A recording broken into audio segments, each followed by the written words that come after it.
Hey guys, Mandy here for tip number 2 for the Facebook training. This is something that you guys have kind of heard me harp on just a little bit.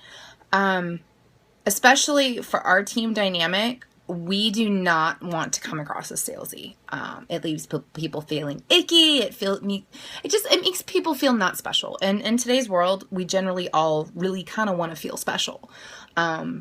Especially, if you're a mom or a parent or even, a child, and everybody wants to feel a little special. Everybody wants that little ding feeling. So today, what we're going to be talking about is thoughtfulness versus strategy. It is very easy to come across as you're trying to maneuver or manipulate somebody, especially via social media. I almost feel like social media is more of a truth serum than talking to somebody in person in some respects. The reason I say that is because if somebody doesn't know you personally, your voice intonation or your intention may not come across. If they've never heard your voice, that is a big kind of a big thing that makes people wary.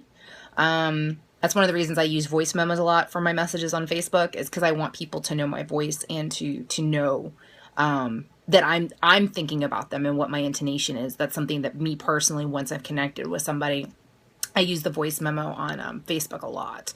But today, strategy versus thoughtfulness. Now, what does that mean? That means if you are connecting with somebody, you do not want to verbal vomit and go, I'm a Beachbody coach, blah, blah, blah, blah, blah, blah, blah, blah, blah, blah, join my challenge group. You don't want to do it via personal message. You also really don't want to do it as a public post. The reason behind this is it is not sharing. It's demanding.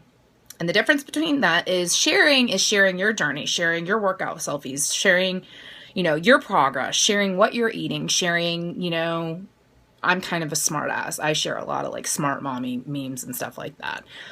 So I'm sharing my humor versus demanding hey, this is who I am. You want to join me? Well, that might work sometimes, but overall, it's going to make people kind of feel like, yikes, who the heck does this chick think she is? You have to build that trust.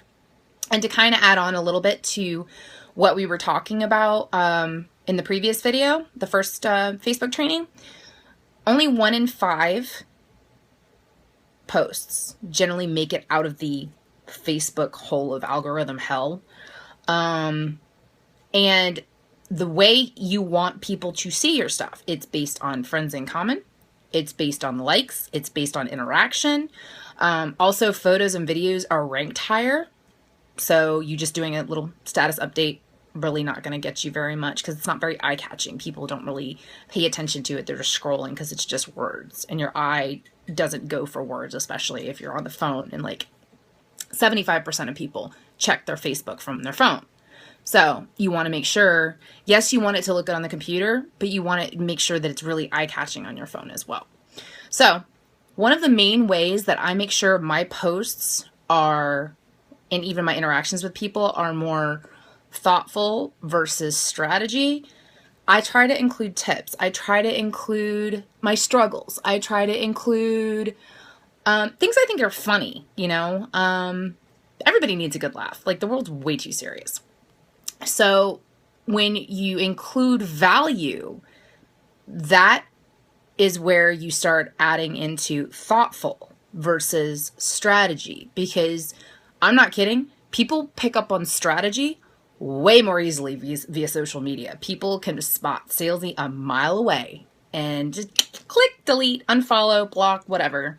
And it's happened to me. There's plenty of times I've gone back and looked at my posts and been like, oh, and I've been doing this almost 2 years. So, and it's a learning process. Now, is a post better than no post at all as far as social media is concerned? Yeah, because you'll drop off the face of the earth very quickly. 3 to 5 times a day is about what we recommend. Now, if you really just can't think of something to add value, me personally, that's when you see my funny posts. I might be down in the dumps that day. I might just need a good laugh. So I find something that I think is just flipping hilarious and I share it. I may not say a word about exercise or anything else. It might be about my daughter. It might be about motherhood. It might be about just the fact I'm cranky today. It might be something like that. So basically, you want to talk to everybody as if they're your new best friend and look to add some sort of value in whatever capacity you have. Then you can go, and after you've built that relationship, you can have them, invite them to your challenge group, invite them, to the coaching opportunity. The more you don't know how many times, like I was just talking to somebody the other day, and she's actually a rep for a different company, but she's coming to one of the webinars that we're doing for the coaching opportunity. And she's already excited about Beachbody because she and I, like, she's a guardian ad litem, and I do a lot of volunteering. And I actually work with several facilities in the area with girls that are incarcerated. So it's amazing how this community works, but you have to take the time and invest. You can't jump the gun, because honestly, there are going to be people that are ready to jump ship and just, join you right away, but the majority aren't. And you got to remember, everybody is looking for that special feeling, and you want to be the person that gives them that. So that's your second training, guys. Thank you so much for watching, and I'll catch you later. Mwah.